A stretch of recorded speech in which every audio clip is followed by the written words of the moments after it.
Retro. Hello there. This is James Arnold Taylor, the voice of Obi-Wan Kenobi, and whenever I'm in this part of the galaxy, I listen to Dennis and Jay on Podcast Stardust. Makes flying a little more tolerable. Don't tell Anakin.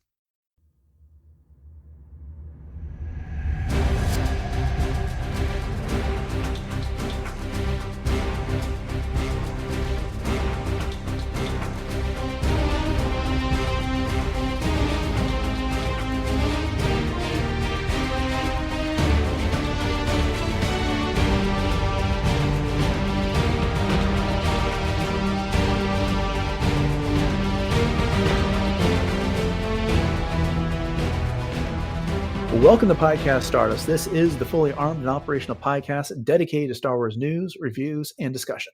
I'm Dennis Keithley. And I'm Jay Krebs. And we are starting this week, as we do every week lately, with a discussion of the next episode in our The Clone Wars rewatch series. Before we get into that, Jay, you want to go ahead and remind everybody what our social media contacts are, please? Absolutely. So we are super easy to find. We are on Facebook and Instagram at Podcast Stardust.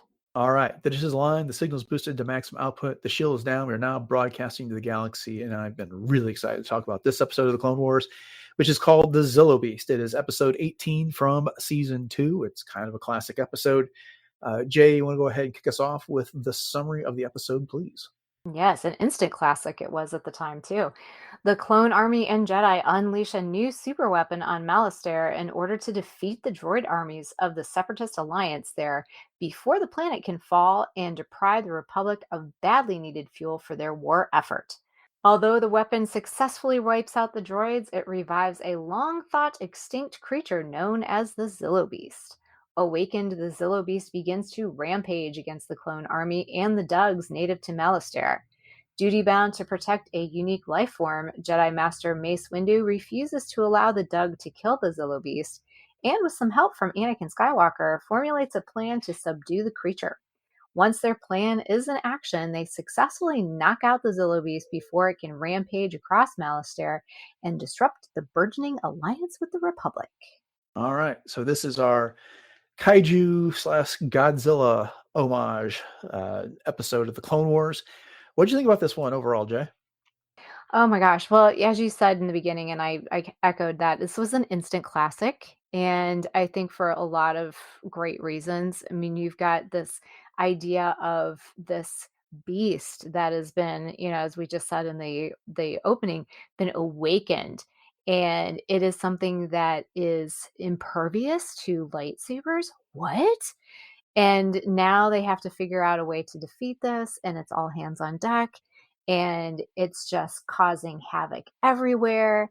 And then you have Mace and Anakin working together to try and figure out how they're going to work around this and still get the Dugs to join the Republic. So, I mean, there's just so much going on here, and there's a lot of ethical questions that are involved, and also just the overall colossus scale of the Zillo Beast, and there's so many callbacks, as we'll talk about, to things like Godzilla and the old different kinds of movies from not just Japan but all beast movies in general that always capture our attention, not only in Star Wars but in other ways, shapes, and forms as well. But what were your overall thoughts?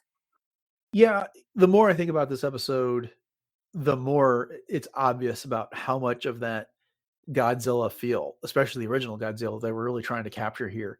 And then there's just a few other homages to other Star Wars things that are front as well. But let's go ahead and start with the beginning of this episode. And it kind of sets up something that's a little bit important, which is that, this war, it just can't be fought indefinitely here. Both sides need resources, and the Republic is facing this crisis of a fuel shortage. And so they are looking to forge this alliance with Malastere. It's not explicitly said, but they're acting like Malastere is not in the Republic here. Yet we remember from the Phantom Menace, once Chancellor Valorum has received the vote of no confidence, and they're getting ready to vote for a new chancellor, one of the candidates is from Malastere. So Okay, it's supposed to be in the Republic, so I'm not entirely sure how this all works. And if it is they got representation in the Senate, but their resources are something that has to be negotiated, or what the situation is. Ultimately, not a big point, but it just kind of highlights the fact that when it comes to this prequel era, there are a lot of machinations in the background that aren't always clear on the surface, but we don't necessarily have to dive in those details. And frankly, George Lucas doesn't want you to. It's Right. just take this at face value. It's important. This needs to be done. This alliance needs to be honored. But have any thoughts on that? Well, I hadn't thought about the fact that you're absolutely right that there were some representations of Doug's in the Senate in the Phantom Menace. And I think to your point that you nailed it when you said that there's probably some sort of gray area there where they can be represented and have a voice, but until maybe they are fully part of the Republic in terms of the way that their commerce or their government or leadership or whatever is kind of given over in this treaty, that they're not considered a full member of the Republic. But again, as you said, does it really matter that much? Probably not. No, and I guess the other angle to look at is like, look, if Naboo, which is clearly part of the Republic, can accuse the Trade Federation of blockading the planet and invading it, and the Republic doesn't immediately sit up and take notice, then it's conceivable that Malastere could have its resources that it doesn't immediately just have to turn over to the Republic because the Republic asks. And there Mhm. could be some sort of negotiation that happens. I mean, the Trade Federation is part of the Republic, and it blockades Naboo over a trade dispute. So just Mhm. because they're all part of the equivalent would be the federal government doesn't mean that, hey, they just have to fork everything over. But we belabored that point, so we'll move on here. The fight with the droid army was interesting because we essentially get the reverse situation of the Lerman and the Defoliator from season one, Right. in Mhm. that Defenders of Peace episode that we had. In that episode, you had the Trade Federation, Lock Durd, who was in charge of that, testing the Defoliator, which would destroy all organic life forms, but not affect droids. And in this situation, we've got this, what is it they call it? The electroproton bomb, and it only impacts droids and electronics, but does not otherwise affect living organisms. And that's exactly what they do. They drop this bomb, and it explodes, but then it sends out this type of impulse that knocks out all the droids and powers down the Republic ATTEs and other vehicles, even causes Anakin's artificial arm to short circuit there. Yeah. Yeah, So that was cool. yeah, and they just like really didn't even bring any attention to the fact that this was the reverse of the separatist idea of, with the defoliator there. No, I love that analogy, and you're absolutely right. And what I thought was really interesting too with this, I thought of number one, it's like a big droid popper. But number two, I thought, okay, some of these droid or not droids, sorry, clones, you could see that they sort of grabbed their helmets and were like, and I thought, well, Uh-huh. at first maybe it was their HUD display, but I wonder if those particular clones, if their chip, their Order 66 chip, was being affected in any way.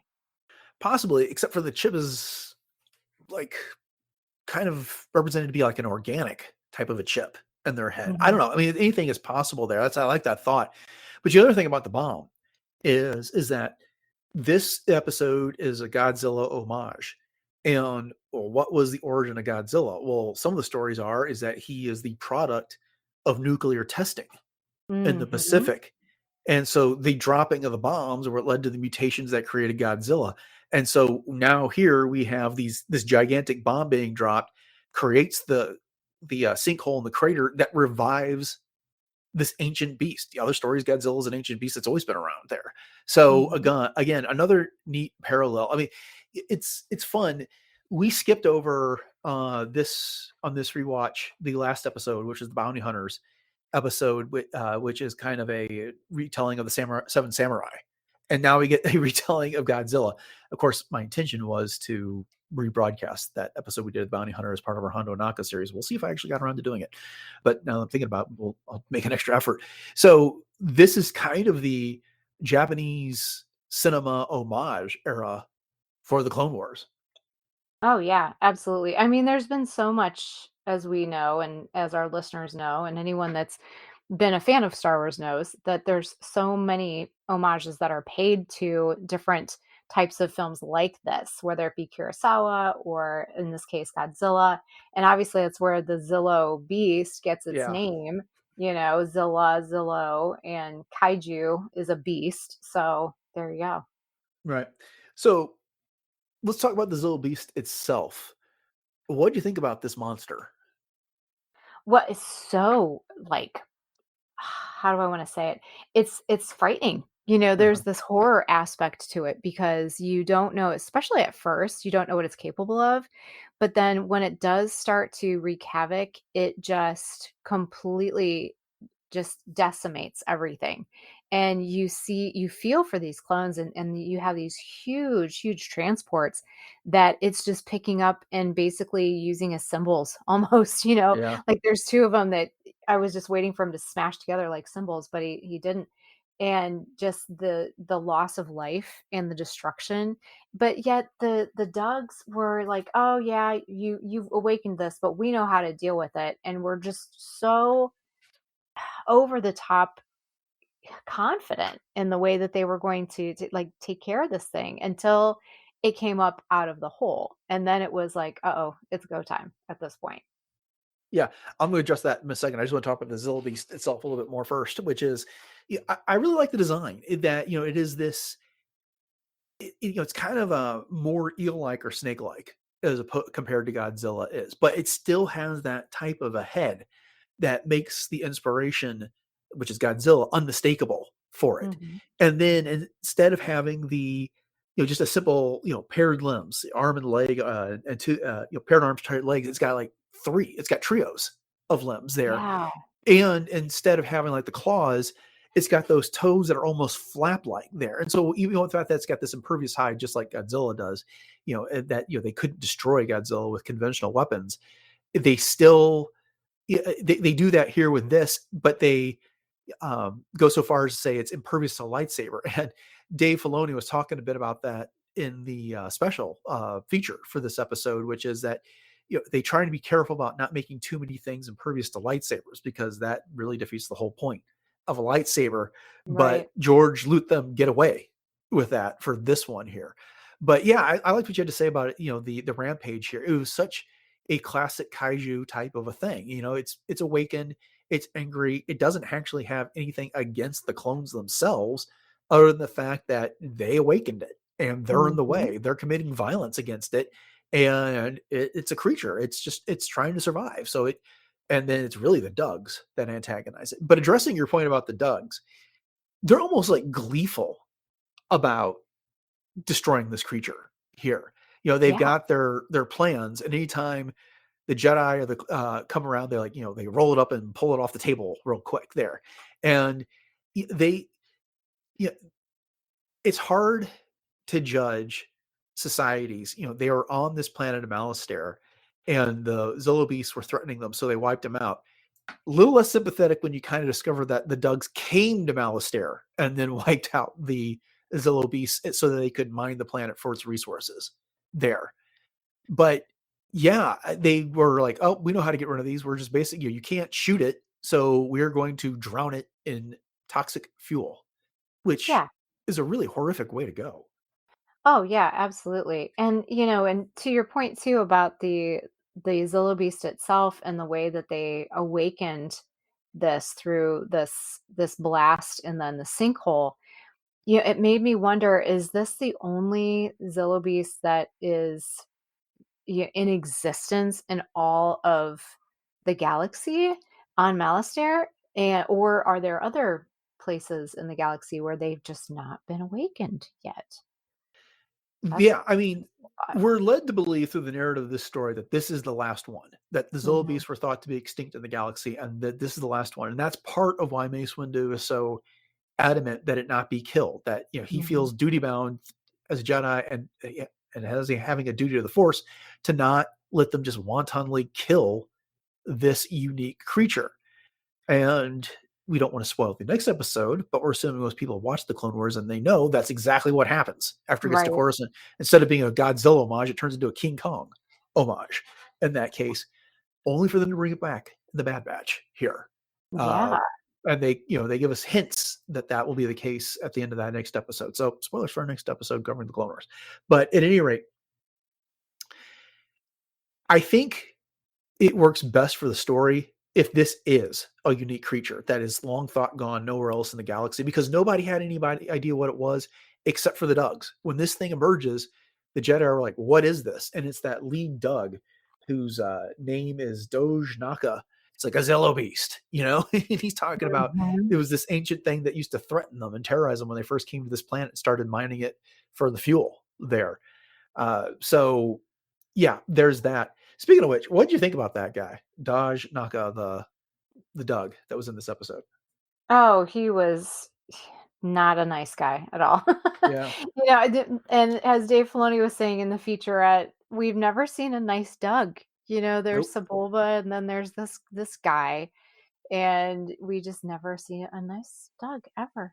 So I guess it's just part of who they are is a society, and maybe that's just their way. But yeah, as you said, they were gleeful about this whole thing, and they were also very overconfident in a lot of the things. But I mean, eventually they did get their comeuppance in a lot of ways, and they decided, all right, well, maybe we do need to join the Republic and mind our manners a little bit too. But yeah, he was not nice. Yeah. Not nice. One thing about Doge here and the other Dugs was just like this. They're actually very clever creature design, and Oh sure, yeah. we're not the first time we've seen them. Obviously the first time it was in the Phantom Menace, and then of course they appear throughout Attack of the Clones and Revenge of the Sith in the background. But just how much we saw of the Dug here, and the way that they walk on their arms and then use their hind legs as their feet, as their Mm-hmm. hands, rather Mm-hmm. here. It was so hard to get used to Yes. watching that here. I kept getting disoriented by that. I was like, why is it moving like that? I was like, oh yeah, it's what would normally be their arms is how they support themselves. They stand upright and they keep using their feet. And even then, it's like with Sebulba, he rears back to hit Jar Jar, but still almost uses like one of the arms that should be a leg to do it. In this case, they're making gestures with what we would think of as their feet in this case. And it just kept throwing me off when I was watching this. It was almost disorienting to watch in that regard. Yeah, no, I totally agree. And it's probably one of the reasons why you don't see very many people doing cosplay of Dugs. Yeah, it'd be really hard. Because, yeah. So when the Zillo Beast first emerges and no one knows what it is, Mace Windu has sent other clones into the sinkhole to look for some of the clones that had been pulled into it when the ground collapsed there.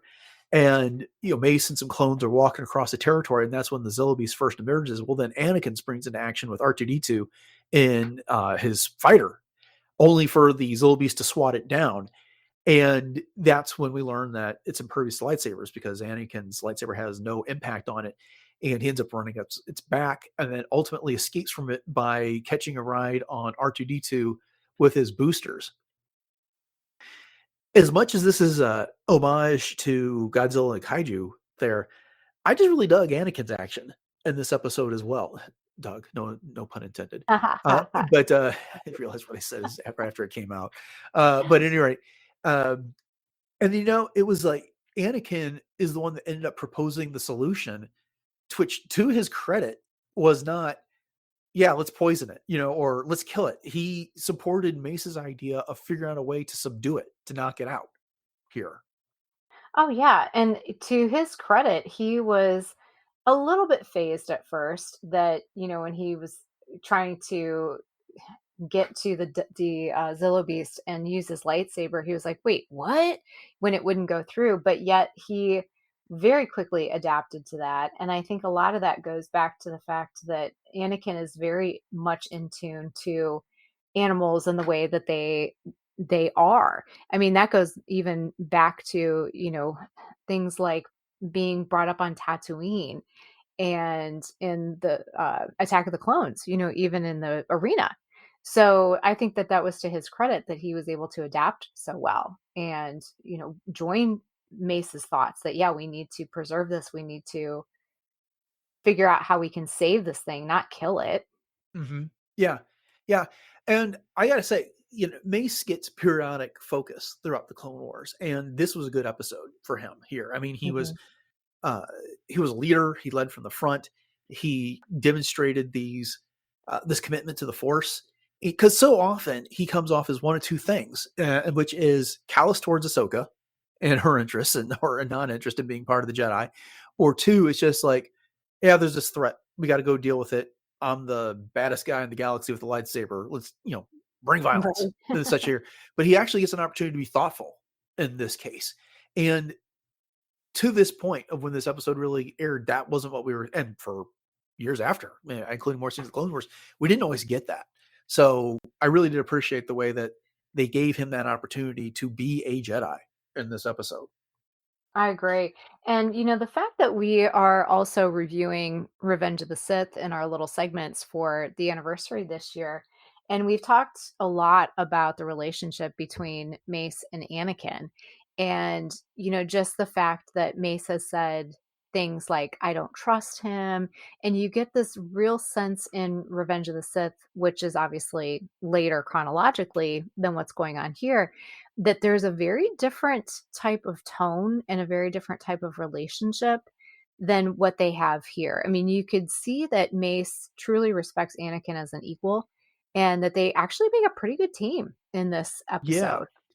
and this isn't the last time we'll see that either. Right. Because they're going to have that again. Now that you bring it up, I really think the downfall of any relationship that Mace and Anakin had is Chancellor Palpatine. And there Yes. is a simmering tension between those two in this episode when, because Palpatine appears via holo transmission a couple times, and when the electro proton bomb goes off, it interferes with the transmission. They get him back later, but he's back, and when he's told about the Zillo, he's like, "Oh, what a fascinating creature!"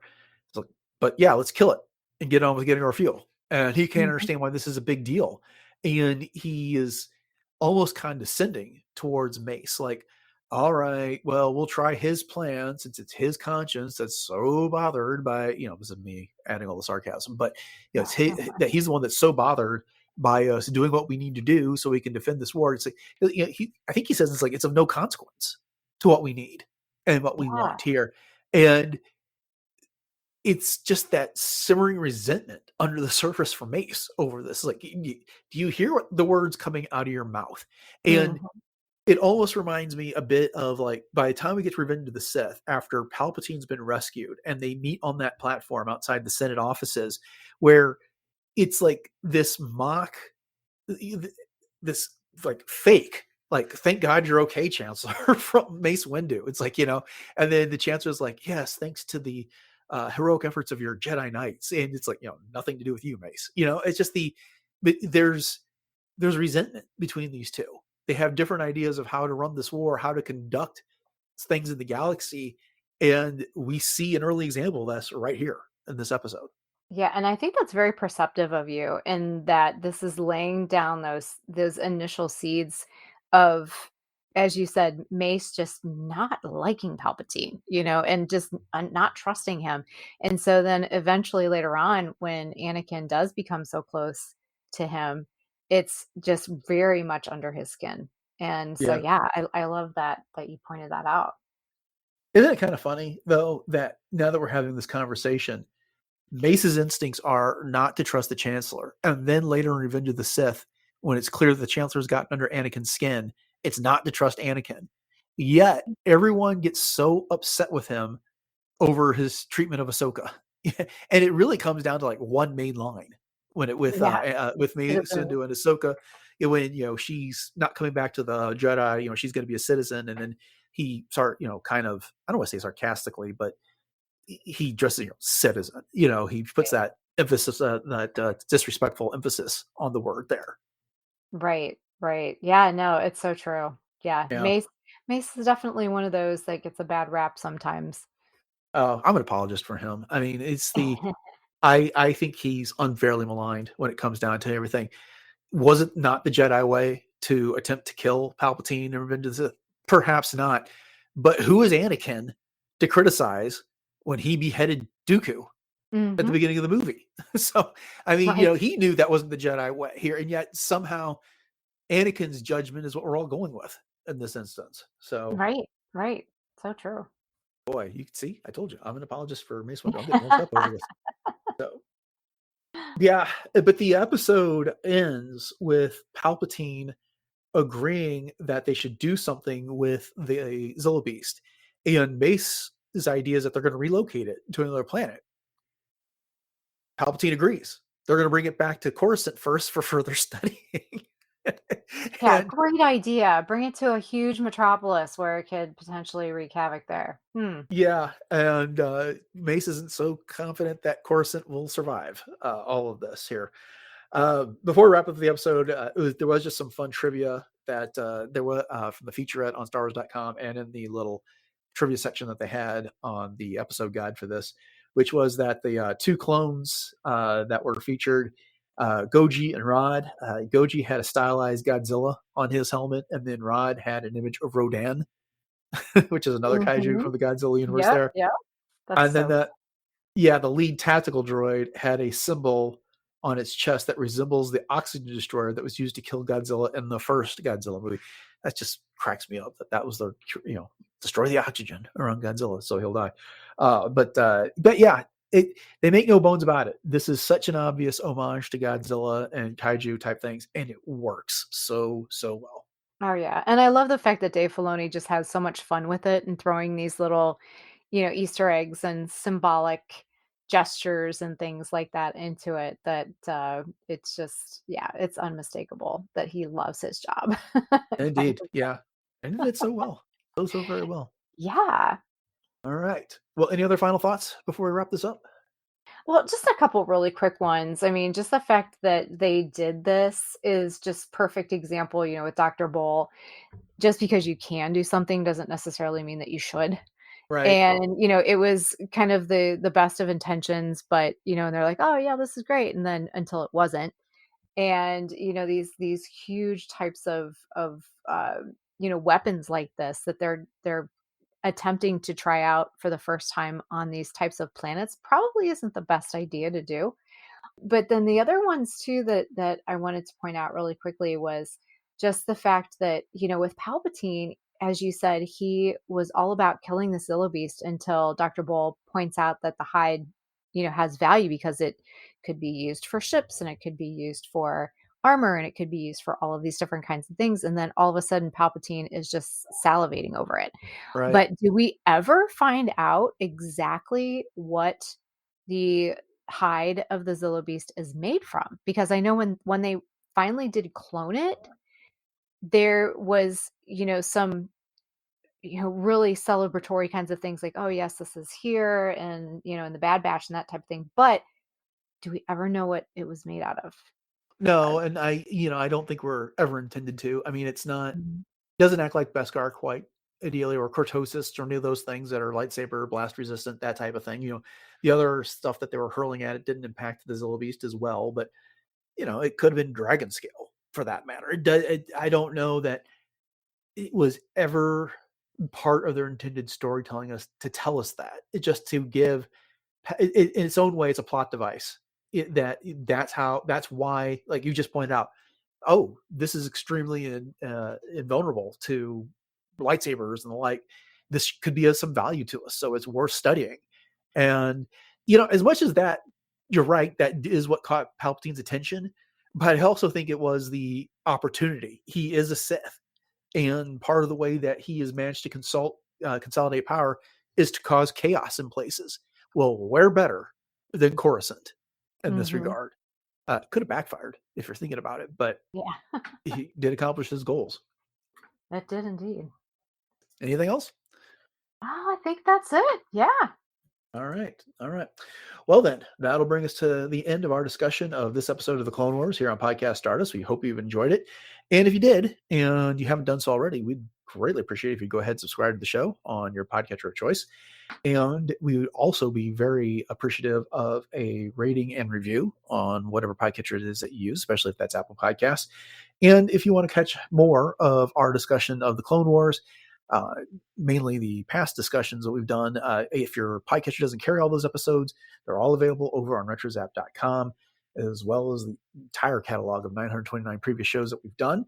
And you can check out some other great episodes while you're there, or some other great podcasts while you're there, such as Agent Shield Case Files, Enjoy Stuff, Love, Death, and Robots, plus Superhero Suite. Well, I've got some active podcasts and episodes coming out as of lately. Jay, you want to go ahead and remind everybody one more time what our social media contacts are and where else we can be found around the internet? Absolutely. And you don't have to use a bomb to get to us. We are very conveniently found on Facebook and Instagram at Podcast Stardust. And you can also check out all of our Pinterest boards as well as our two YouTube outlets. So we have the traditional YouTube as well as YouTube Music. So head over to both of those, like, subscribe, and please share those out. And another thing that you can share is your love for Podcast Stardust by picking up one of 7 different show logo designs on something over at TeePublic. So the link to that is in our show notes, and you can grab yourself a t-shirt, a sweatshirt, coffee mug, all kinds of fun things for the home. And also, once again, if you do happen to get something, please take a picture and post it so we can find out where in the galaxy that ends up. And the link to that is in our show notes. All right, coming on the show on Wednesday, we have the next installment of our Revenge of the Sith series, where we've been breaking down the movie into 10 to 15-minute segments and analyzing those. This is a fun one. We got a great guest, so make sure you stick around to check that out. And then on Friday, we are wrapping up the week, as we always do, with a look at some recent Star Wars news. With all that having been said, thanks for listening to episode 930 of Podcast Stardust, everyone. Have a great rest of your week, and until next time, may the Force be with you.